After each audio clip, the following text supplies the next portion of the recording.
pour raconter l'histoire d'un monsieur comme César Vetsane, il a fallu trouver des solutions théâtrales complexes.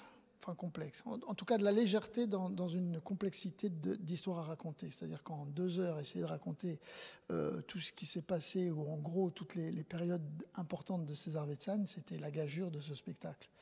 Donc il y a 17 tableaux qui s'enchaînent les uns les autres, mais ça s'enchaîne des ruelles de Bastia, en passant par Toulon, en allant à Marseille, en revenant à Bastia. Enfin bon, ça veut dire qu'il y a beaucoup de changements de lieux, de milieux aussi.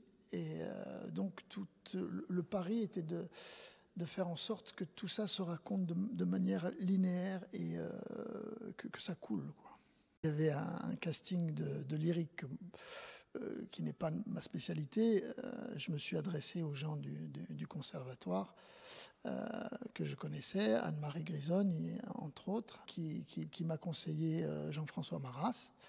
Et puis Julia Knecht, qui devient une incontournable du lyrique en Corse.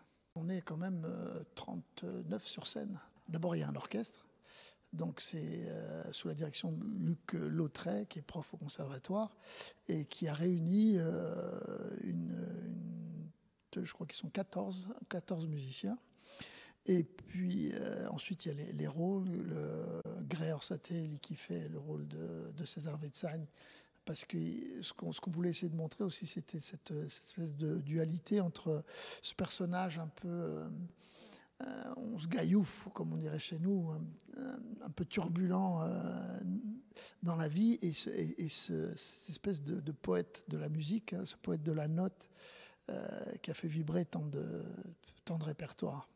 Donc il y a un acteur et un chanteur qui représentent ou qui font le personnage de César Vetsane.